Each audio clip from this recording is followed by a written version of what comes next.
Today on CCX News, a controversial housing development. Why one plan in Brooklyn Center has a neighborhood concerned. New housing might be on its way to Brooklyn Center, but as Kevin Miller reports, it's facing some significant pushback.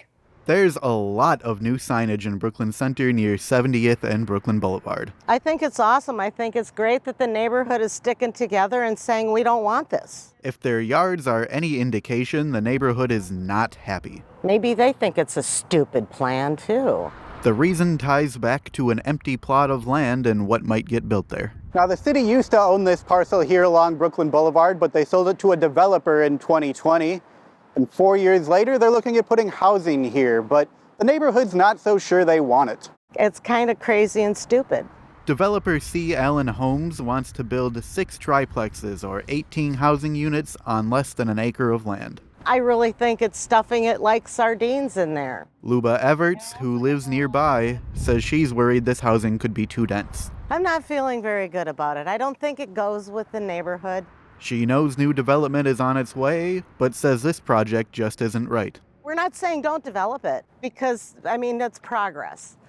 But I think they're overdeveloping it, and it would be really bad for the neighborhood. The development plans have been in the works for several years, but got stalled when financing dried up. Now the developer is asking the city council to reapprove the project. Everts hopes the council puts a stop to it. Hey, listen up. Listen to your constituents. Plain and simple. We say we don't want this.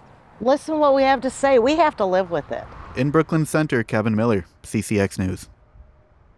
The Brooklyn Center Planning Commission did recommend to deny the development. The City Council will have the final say at its meeting on Monday. Disturbances with large groups at local parks continue to be an issue. The latest incident occurred late Wednesday night. Police responded to Central Park for a report of shots fired. When officers arrived, police say several hundred people were there acting disorderly. Officers got the crowd to disperse, but police say the crowd relocated to Noble Sports Park less than 2 miles away.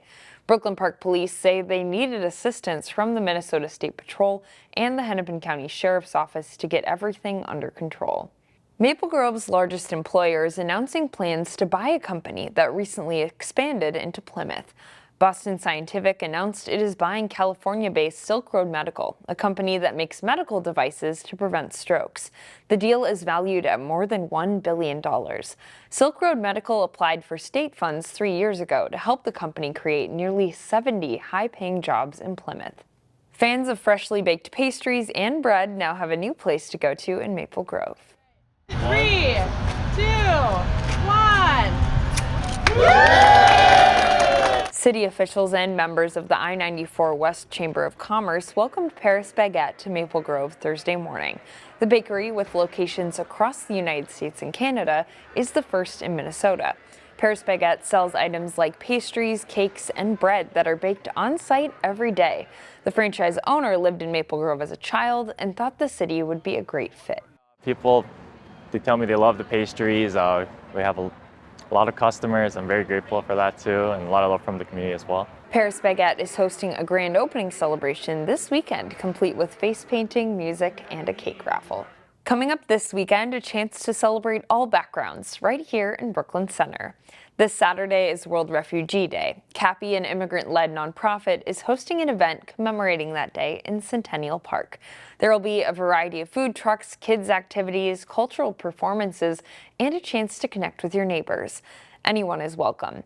CAPI's Monique Hernandez says it's a celebration of the diversity of cultures in our community. She hopes it creates a sense of unity. It's just a really good time to share just the wealth and culture and diversity that refugees bring to the Twin Cities, and just a reminder of our shared humanity. And new this year, a 5K run, which starts at 8:30. Festivities follow starting at 10:30. Rain is in the forecast for Saturday, but Hernandez says the festivities will go on rain or shine. Anyone looking for a small furry friend can get a rare discount on adoption fees this month at the Animal Humane Society. There's an abundance of guinea pigs spread across the Animal Humane Society's 3 adoption centers.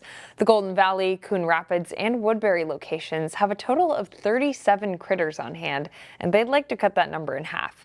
To help make that happen, they're offering 25% off the normal $31 adoption fee through June 30th. Guinea pigs need to have their cages cleaned every day, and experts recommend about an hour of daily playtime. The pet also does well in pairs, so you'll get an even larger discount if you adopt 2. So they are prey animals, so sometimes they get a bad rap because they are a little bit on the fearful side, but when they're out, they're playful, they're sociable, they're very friendly, and they're very interesting critters, so they do make for really good pets. Guinea pigs need to have their cages cleaned every day, and experts recommend about an hour of daily playtime. The pet also does well in pairs, so you'll get an even larger discount if you adopt 2. Finally this segment, a toe-tapping good time in Crystal. Good morning, it's great to stay up late. Good morning to you. Kaleidoscope Performing Arts is putting on Singin' in the Rain Junior at Elysian Playhouse. An adaptation of the celebrated musical features lots of dancing, singing, and an important message. To be true to yourself, to be true to your hobbies, your passions, your talents, because whatever you bring to the stage or to real life is super important. It's a rom-com, you know? It tugs at the heartstrings a little bit, but in the best way possible, and it just makes you feel all of those positive emotions in the best way. Performances of Singin' in the Rain Junior run through Tuesday. We'll have more information on how to get tickets at ccxmedia.org. Find more local news stories at ccxmedia.org and follow us on social media.